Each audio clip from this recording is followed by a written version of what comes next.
Hello everyone.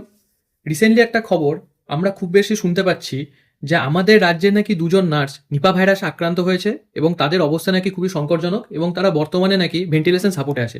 তা হঠাৎ করে নিপা ভাইরাস নিয়ে এত বাড়বাড়ন্ত কেন, বা নিপা ভাইরাস জিনিসটা কি? তো সবার আগে জানতে হবে আমাদের যে নিপা ভাইরাসটা কি।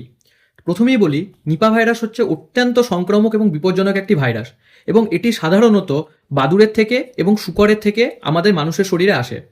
এখন আমরা জানবো যে এইটা বাদুড়ের থেকে আমাদের শরীরে কিভাবে আসলো।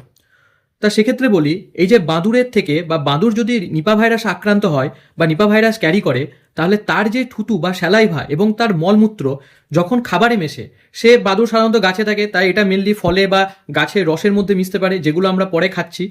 এবং সেই খাবারটা যখন আমরা খেয়ে ফেলি মানুষে, কোনো রকম না ফুটিয়ে বা কোনো রকম প্রিকশন ছাড়াই যখন সেই খাবারটা আমরা খেয়ে ফেলছি বা কন্টামিনেটেড খাবারটা যখনই খাচ্ছি, তখনই সেই মানুষটা নিপা ভাইরাস আক্রান্ত হবে।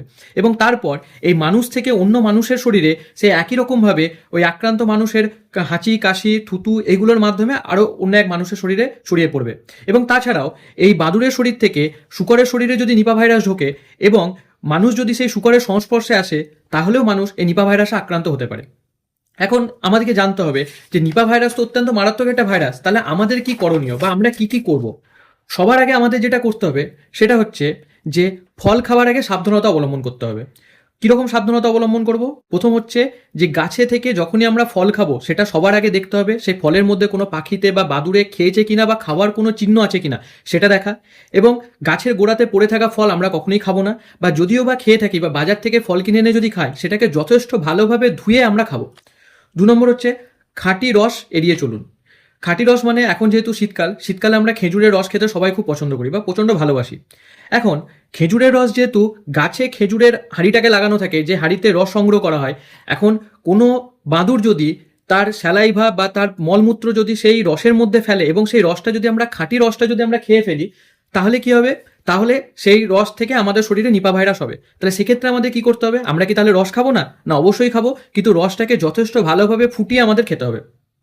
তারপর যেটা করতে হবে, পরিচ্ছন্নতা বজায় রাখতে হবে। পরিচ্ছন্নতা বলতে আমাদেরকে প্রপার হ্যান্ড ওয়াশিংয়ের অভ্যাস তৈরি করতে হবে। খাবার আগে এবং খাবার পরে সাবান দিয়ে ভালোভাবে হাত ধোয়া। তারপরে মাস্ক ব্যবহার করতে হবে। মাস্কের মধ্যে যেমন, যেহেতু এটা হাঁচি কাশির মাধ্যমে ছড়ায় বা একটা মানুষ থেকে আরেকটা মানুষের শরীরে ছড়ায়, সেই জন্য আমরা অবশ্যই মাস্ক ব্যবহার করব এবং জনবহুল এলাকায় আমরা সবসময় মাস্ক ব্যবহার করব। তারপর সন্দেহভাজন ব্যক্তিকে আলাদা রাখুন। যদি মনে হয় কোনো মানুষ নিপা ভাইরাস আক্রান্ত বা তার হাঁচি কাশি হচ্ছে বা এরকম কোনো লক্ষণ দেখা দিচ্ছে, তাহলে এই সমস্ত মানুষদেরকে থেকে আমাদেরকে আইসোলেশনে রাখতে হবে বা যত দ্রুত ডাক্তারের পরামর্শ আমাদেরকে নিতে হবে। এবার হচ্ছে আমাদের উপসর্গগুলো কি কি দেখা দেয়। প্রথমেই যেটা হচ্ছে সেটা হচ্ছে জ্বর আসবে। আমাদের বেশ ভালোই জ্বর আসবে, তার সাথে মাথা ব্যথা হবে এবং গোটা শরীরে ব্যথা করবে, এবং হবে কি বমি। এগুলো হচ্ছে প্রাথমিক লক্ষণ। এরপর যেহেতু নিপা ভাইরাস আমাদের মস্তিষ্ক এবং ফুসফুসের ওপর আক্রমণ করে, সেহেতু আমাদের পরবর্তী ক্ষেত্রে বিভ্রান্তি হবে, খিঁচুনি হবে এবং শ্বাসকষ্ট দেখা দেবে। যদি এই উপসর্গগুলো দেখা দেয়, তাহলে যত দ্রুত সম্ভব হসপিটালে ডক্টরের পরামর্শ নিতে হবে এবং হসপিটালে যেতে হবে। তবে এক্ষেত্রে বলি যে নিপা ভাইরাস একটা যথেষ্ট মারাত্মক ভাইরাস, কিন্তু আমরা কখনোই ভয় পাবো না। কারণ হচ্ছে এই ভাইরাসের বিরুদ্ধে সচেতনতাই হচ্ছে আমাদের প্রধান অস্ত্র। তাই ভয় নয়, বরং ভয়কে জয় করব, এই উদ্দেশ্য বা এই লক্ষ্যই যেন আমাদের হওয়া উচিত, এবং আমরা সঠিকভাবে নিজের প্রিকশন নিয়ে এবং অন্য মানুষের মধ্যে এই প্রিকশন তৈরি করে আমরা এগিয়ে চলবো। Thank you.